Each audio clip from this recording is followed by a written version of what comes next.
I'm Dr. Avis Williams, the proud superintendent of NOLA Public Schools, right here at McDonogh 35 Senior High School with the amazing Ron Eagles. And this is Voices of Future Leaders.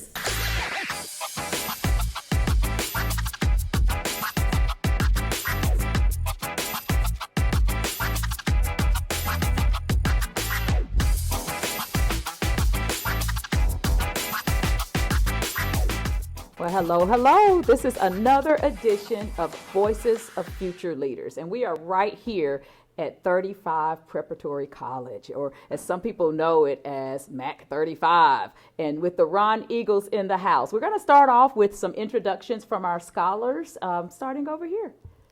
Good morning. My name is Lauren Rawlins, and I am class president of class of 2026. Nice. Hello, I'm Dior Fisher. I'm freshman class president of 2027. Love it. Good morning. My name is Lena Blondell. I am class of 2024 as well as student government vice president. Good morning, everybody. My name is Charles Anderson, class of 2024, and one of the team leaders for the McDonogh 35 wrestling team.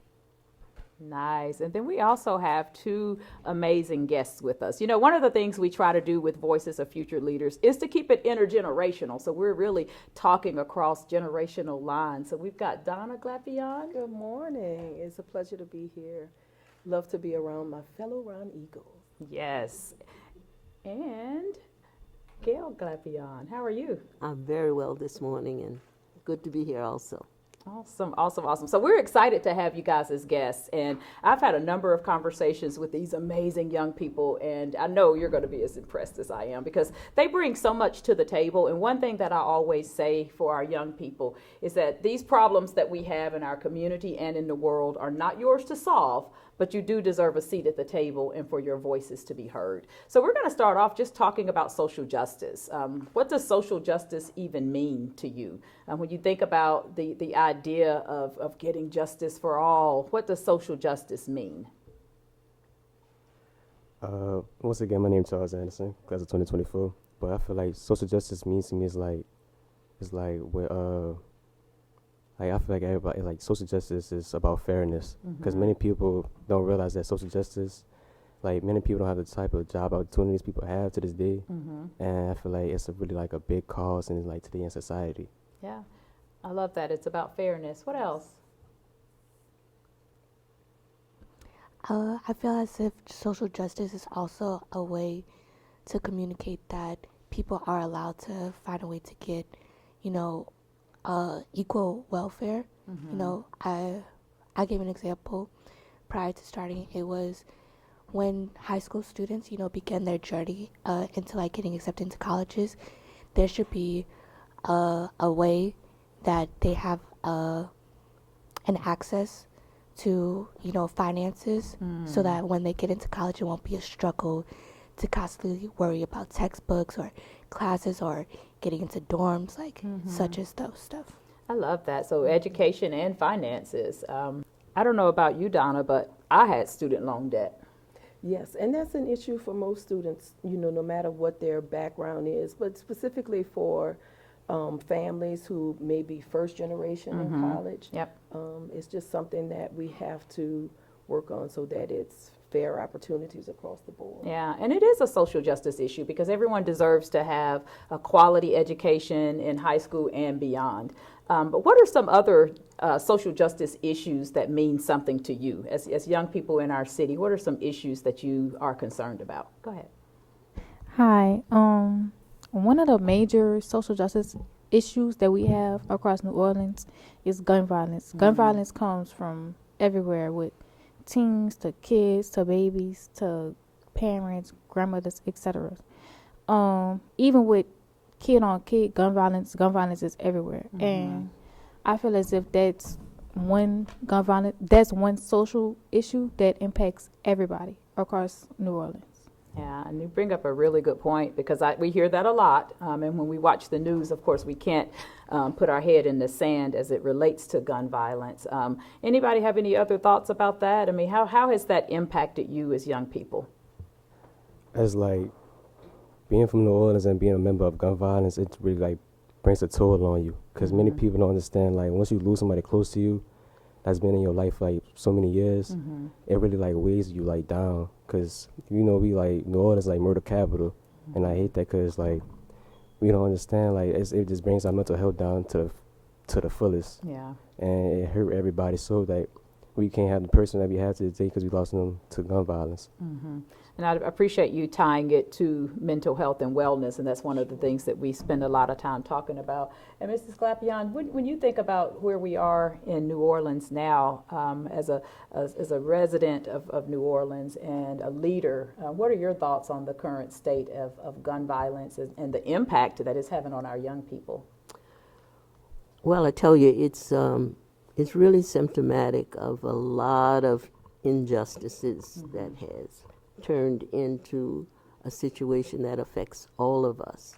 And when we speak about social justice, when we talk about, it really is, as the young people have already mentioned, a view that everyone deserves equal social, political, economic opportunities. Everyone deserves that. And when we see in our community things like gun violence and other kinds of violence, we know that that is symptomatic of deep problems of injustice. Deep problems, a manifestation of injustice. And so in order to erase those outcomes, we've got to focus on equal justice for everyone, economically, socially, political, and opportunities. Everyone deserves equal in that. And when that does not occur, we see what we see now. It's a manifestation of problems symptomatic of deep problems of injustice. And so these young people have great opportunity now, while they are young, to continue to look to a future in which they will use the opportunities of education, hard work, and a belief in God. And they will be a part of the erasing, the reduction, and the diminishing of some of the violence that we are facing. I definitely agree that and we call this voices of future leaders, but these are leaders now. And, Yes, and what are your thoughts in terms of where we are as a young person, your experience, and how can young people help us lead our way out of this situation? To better help students and scholars get out of gun violence, I feel as though teachers, parents, they should have like more resources, like to allow us like to depend on, like so we can learn from our mistakes. Even if we haven't made one, we could still learn from them. I love that. Well, learn from mistakes even before we make them, right? So maybe learn from mistakes that we as adults have made that maybe got us to the position that we're in. Go ahead. I would like to add on to what Dior said, saying like it would be a better way to like distribute that by communication, because adults, they don't understand that even though children, like us as kids, are still developing that maturity level to help us develop that level, is to communicate. Let us learn how these things are affecting us on a daily basis. Let us learn how we can develop and help for our future as well as the next generation to carry on. I love that. That communication piece and being able to really connect with young people. And you mentioned one thing that made me think about social media. And so this is our last question for this segment. But when we think about the state of our community, what role, positive or negative, does social media play? Okay, did you? Personally, I feel like social media plays both a negative and positive role in our community when it comes to spreading awareness about social injustice like gun violence. I know personally I have used social media just to get out there what happened to me early in February. And it played a positive role getting people to understand the story and getting people to get justice and support for me and whoever else who's been impacted by it. But at the same time, social media can be a negative role because it's just like all this negativity coming out at once. So you have your positive sides of social media, but you also have your negative sides that plays both roles, and it could as well affect your mental health. To add on to what you said, social media can also influence others, like to do a good thing or a bad thing. This is why it's negative and positive. Like some students may learn from what others have did and motivate them, or it can be a downfall to that side, and they can do the worst thing that has to come. Yeah, that's a really good point. Go ahead. Oh, you. I would like to add on what Lauren and Dior said about social media having negative and positives. Positive being you can, like Lauren said, express how you feel, get feedback from others, and like say find those people that support you, help you mentally get over and like help you grieve. But there's also a negative side. For instance, let's say you post about, an uncle that you lost.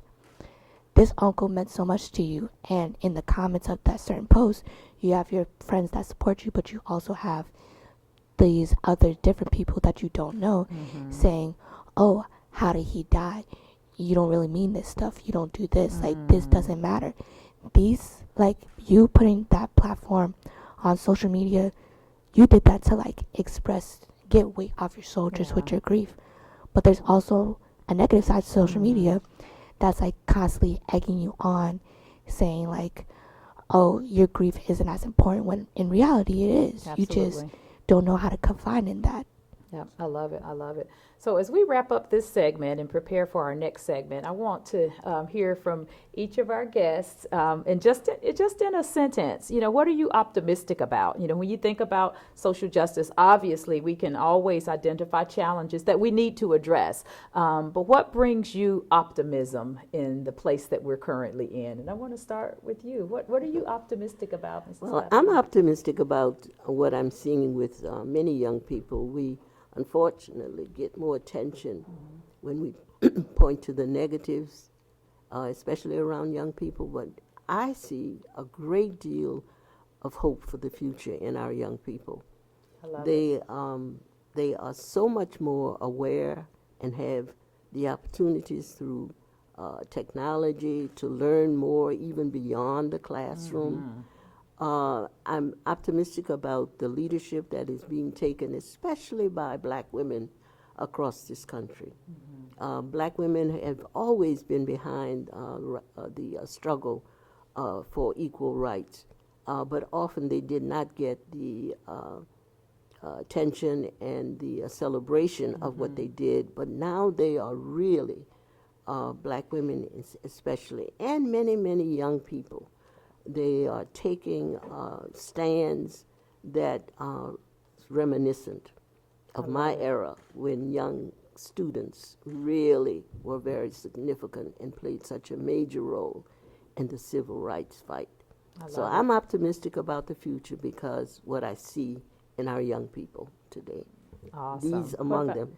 Yeah, absolutely. They are amazing. Yeah. What about you, Donna?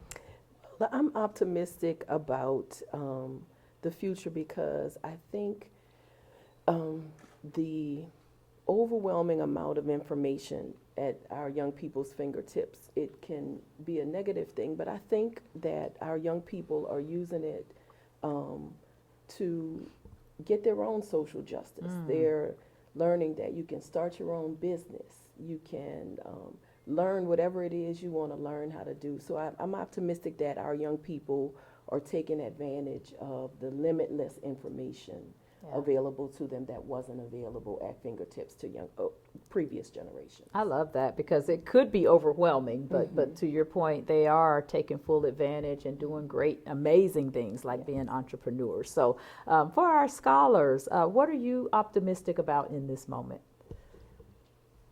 What I'm optimistic about right now in this moment is that I'm glad I got the people in my life, because I don't know what I would do without them. Shout out to everybody, shout out to my family. But I'm so optimistic because they would help me push me to get where I'm at today, where I'm at today. Because if I ain't been had, I probably would have been like another kid in the streets trying to find somebody. Probably would have did something stupid and probably would have been in jail and all that other stuff. But I'm just glad that I really got in my life, and I'm just thank God every day for him. I love it. That's awesome. I'm optimistic about my future, mainly about the opportunities I get due to my parents, influence on me. They gave me many opportunities, one being, coming to 35. They've given me opportunities by helping me educational-wise.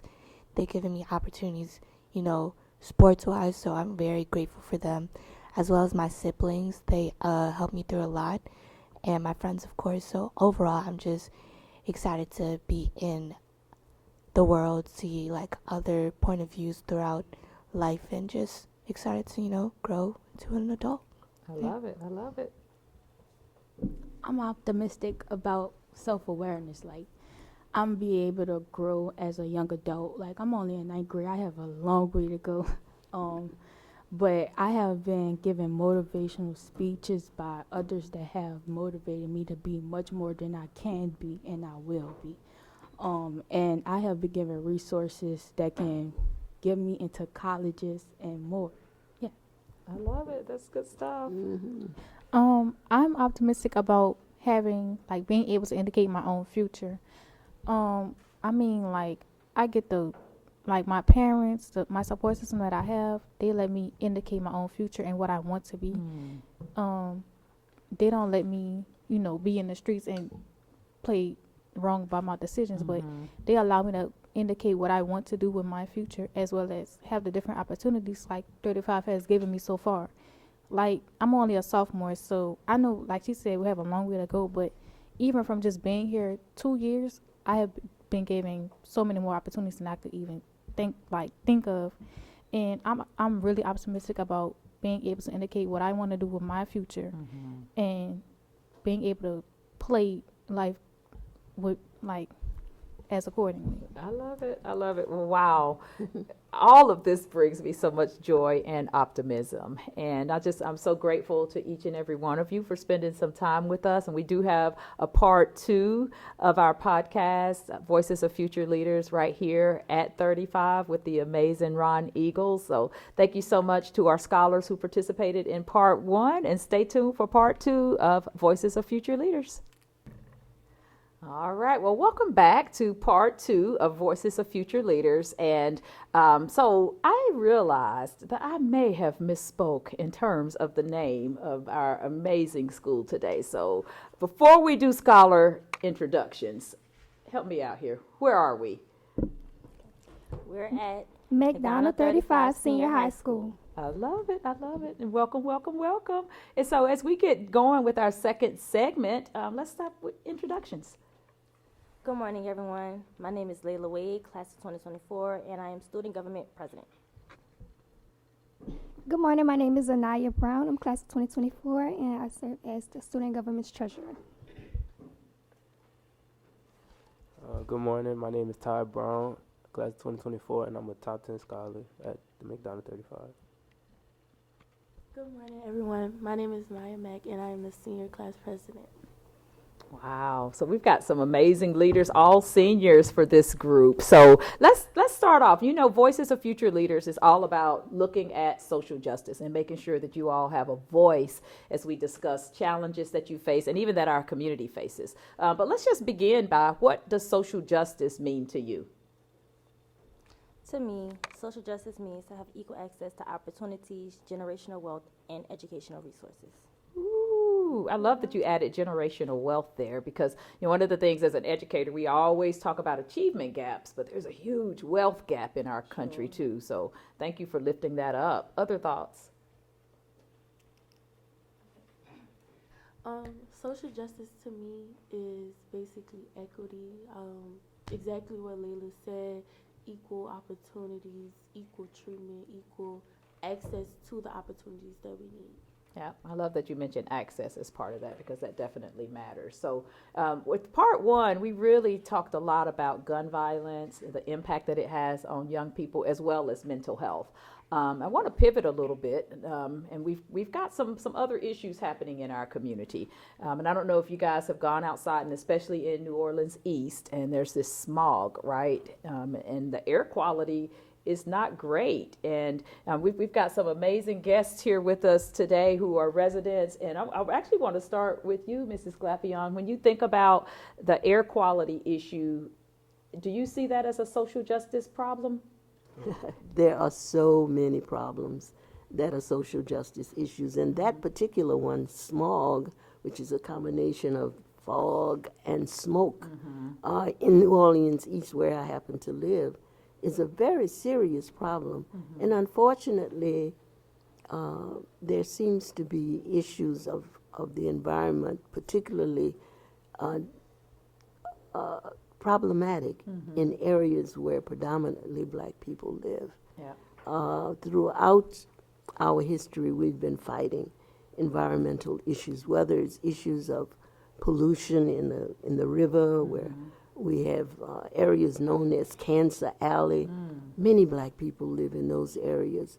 We've been fighting issues of environment for many, many years, and it's one that I'm happy to see that many young people are getting interested in, that is the environment and conservation, and are being aware and cognizant of what you need to do to eliminate some of those issues. I'm hoping that this situation with New Orleans East, with the smog, that the city officials will really put focus on that and begin to do whatever is necessary to eliminate that problem, because it affects many, many people. New Orleans East is a part of the largest ward in the city, the 9th Ward, and it deserves to have the attention that many other areas have, particularly around the environment. Yeah, I definitely agree. And for our scholars, have you ever thought of air quality as an environmental issue? Because, sometimes when we think about social justice, we think about things that people are out protesting about, and it's rare that one of those things is air quality. What are your thoughts of the state of our community as it relates to that as a social justice issue? So up until recently, I'm happy because she mentioned Cancer Alley, and that was something I just learned about a little bit more recently, because I was watching the government debates, and that was one of the topics that they ended up talking about, so I did a little more research on it, because I actually didn't really know, and after I started looking up on it, I started to realize how prevalent it really is, because even myself, I don't stay the closest, but it's a factory that's not too far from my house where I stay at, and there's a lot of places where people stay that just doesn't have fresh air, and it's a real big problem that just goes ignored, kind of, because me, I'm about to be 18 and I didn't even know that was a thing, and how that can affect so many people. And it just shows that certain things just aren't talked about, and if you really don't know, it's just going to affect you blindly, and nobody's going to do anything about it. Yeah, that's true. And, we have a lot of our young people who have asthma because they live in environments where the air quality is poor. And, during COVID, we lost a whole lot of our black family members because of some other health issues that could certainly be tied to pollution and air quality issues. So that's something that I know is going to be in the news. So you guys tune in and definitely know as leaders and future leaders that we're counting on you to help us come up with some solutions to that. Another thing that I know we've talked about briefly, October was Domestic Violence Awareness Month. And as young people, I know you guys have relationships, and it's important that you understand what it means to have a healthy relationship. And I'm going to start with you, Donna. What would you tell our young people as it relates to relationships and what happens if you're not in a healthy relationship? Sure.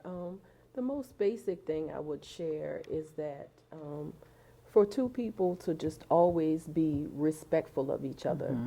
It goes both ways, and any touches should be loving, and if it's a touch that's not loving in any way, then it's not healthy. No matter how you think you feel, or that you think that person feels about you, that's a boundary that you shouldn't cross ever. Either way, males to females or females to males, it should always be respectful and loving, and if it's not, it's not healthy.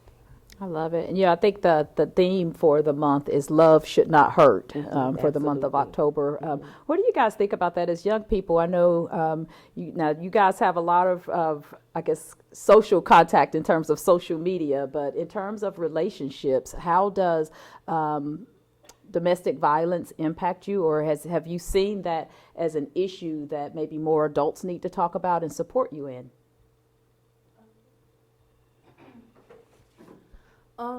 A lot of people, a lot of females and males, they don't even realize that domestic violence is happening to them.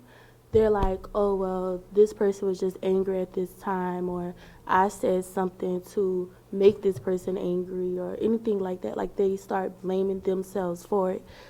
But in reality, you really have to sit there and be like, okay, what did I do? How did it make this person feel? How did this person make me feel? And how can we work to make each other feel better? Yeah, I love that. And I think you're right. Sometimes people, they can blame themselves. Well, maybe next time I won't yell, or whatever the case may be. So I appreciate you lifting that up.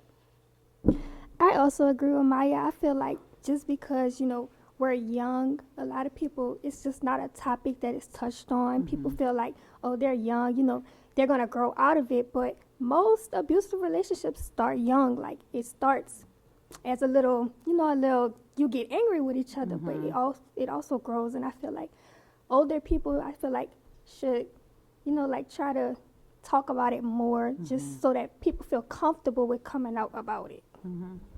Love it. And to piggyback off of them too, a lot of people feel like when they are in those situations, it's a form of love for them, because it starts at home. It starts when they are children, like Anaya said. Like, people may go through domestic violence, or they may see their parents go through it as a young child, and they may grow up on it, and they may think, okay, if somebody does that to me, then that's their way of saying, oh, I love you.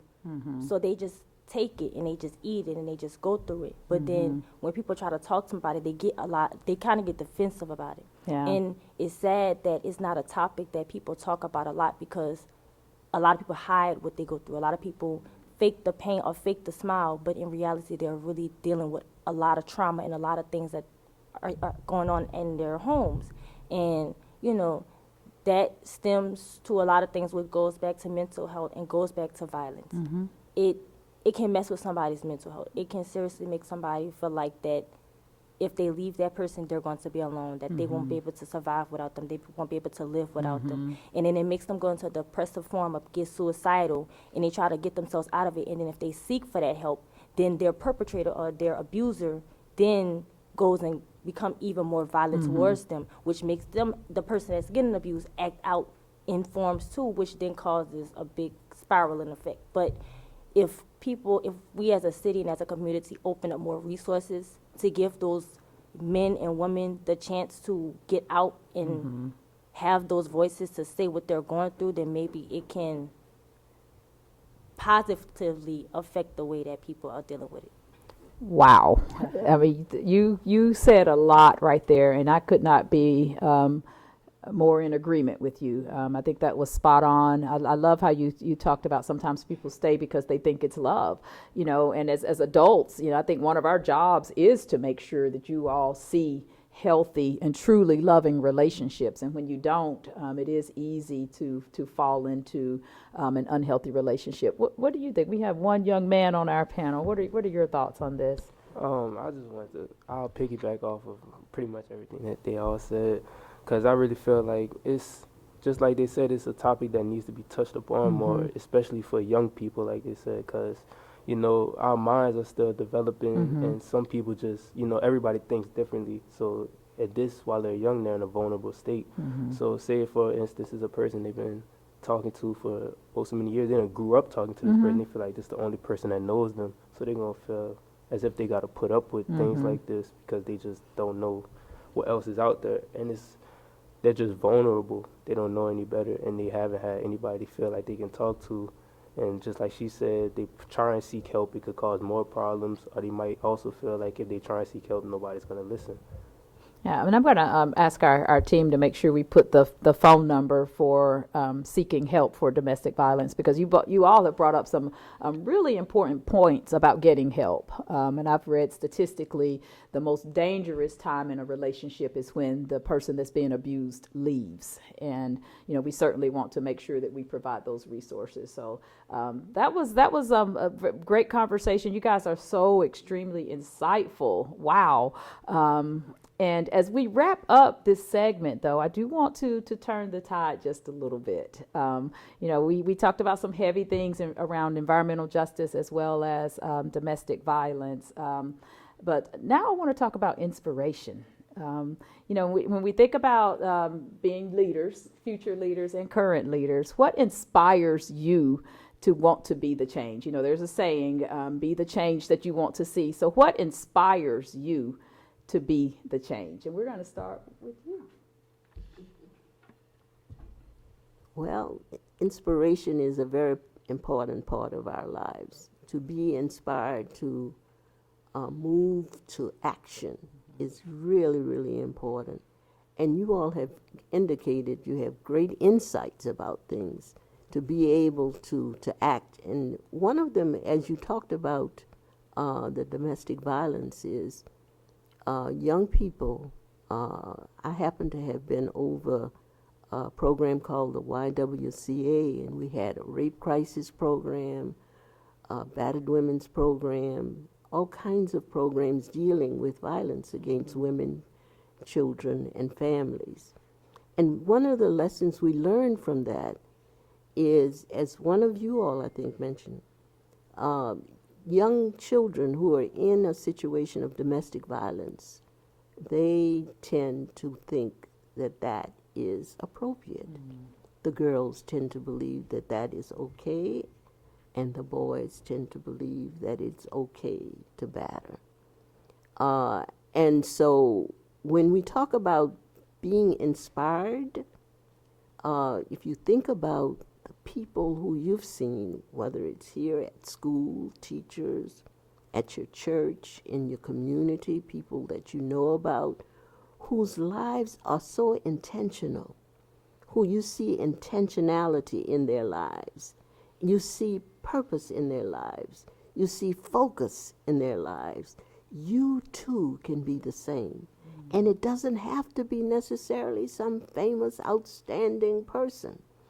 Ordinary people who you see and know. And many of you have mentioned, and I was so happy to hear that, your parents. Many of your parents are your source of inspiration. You see them hardworking, you see them disciplined, you see them caring for you, and so it is good to look around you and to reflect on the people that you say, I want to be just like her, or I want to be just like him. And those are qualities that you talk about when you say you want to be just like her, or just like him. And I'm so pleased to see that you are already starting on your way, because you are leaders. And leaders, one of the most wonderful thing about it is that you have the opportunity to learn from others who are looking to you for direction and inspiration. It's the learning part. It's like what I always say, a good conversation. The best ones are the ones in which you are listening, because you are learning. And as leaders, you will continue to learn and to grow, and hopefully be inspired by the best people you can look up to give meaning and purpose and intentionality to your lives. And I see it in you. I know it's going to happen. It is happening. I love it. And you're right. We can see it in them. That was beautiful. Thank you so much for that. What inspires you in this moment?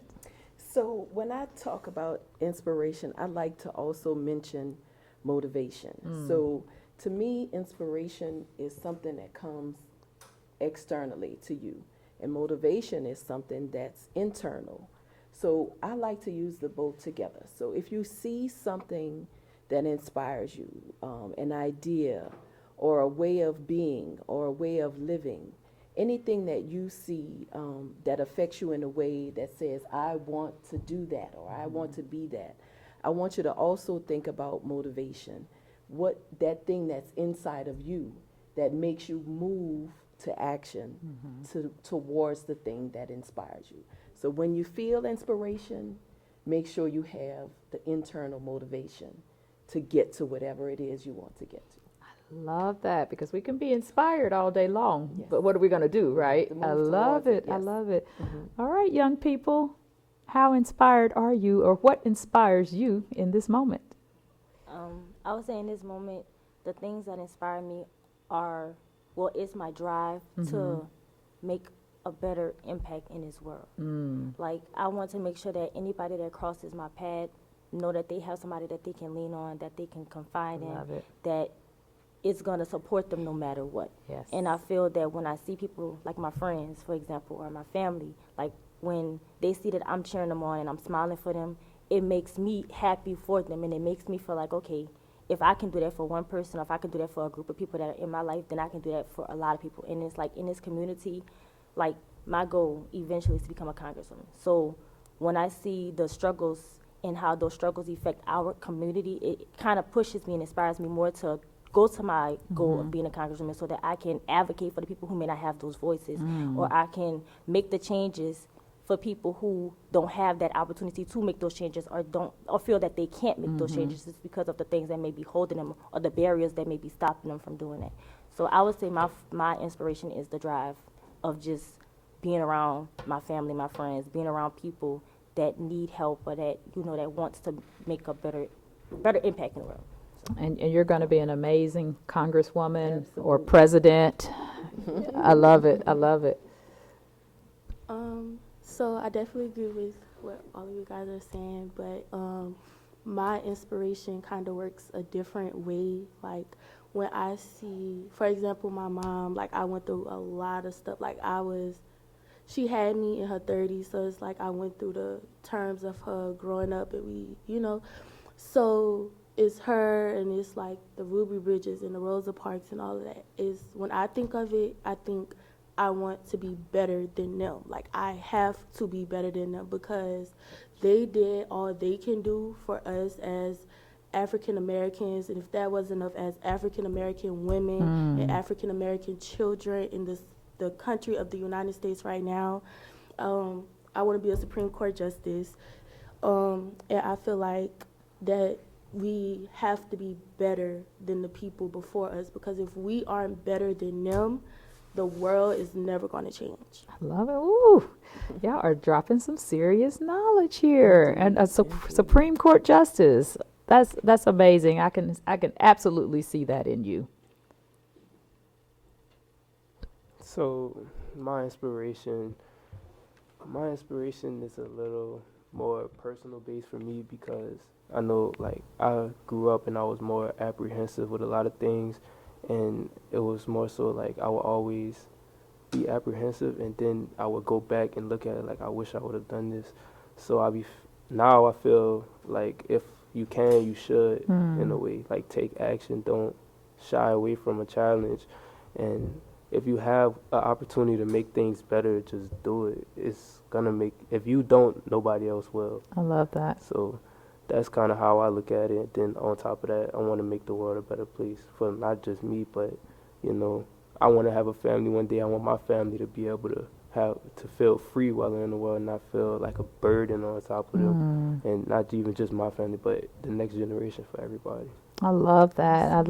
I just love the way you're thinking about the future as you say that. Beautiful, beautiful. What inspires you? I mostly agree with Maya. Like, I have a different process. I feel like everything inspires me, like everything, every day, every time I walk into somewhere, even if it's negative or positive. I feel like if it's negative, how can I make it positive? And if it's positive, how can I make it better? For, like they said, like generational wealth. My mama, she had me young. So, like, it was a lot of things she struggled with, and she always tells me she don't want me to be like her. She want me to be better than her. So I know if I were to have kids, I want my kids to be better than me, which means I have to be better than my mom, and everybody got to be better than the next person. So I feel like just everything, like, and I want to inspire people just like people inspire me. Wow. Well, I'm inspired. You guys are amazing. I have thoroughly enjoyed our time together. Thank you, Donna and Gail Glapion, and to our amazing scholars. And where are we again? The McDonogh 35 Senior High School. Yes, indeed. So I want to end by just letting you guys know that as scholars, you have a lot of value and so much to bring to our school district and our community and our nation and beyond. And I see you, I hear you, and I love you. And I'm so grateful for each and every one of you for being a part of Voices of Future Leaders. And I know that the world is in great hands with these amazing young scholars. So thank you for joining us and tuning in, and we'll see you next time for Voices of Future Leaders.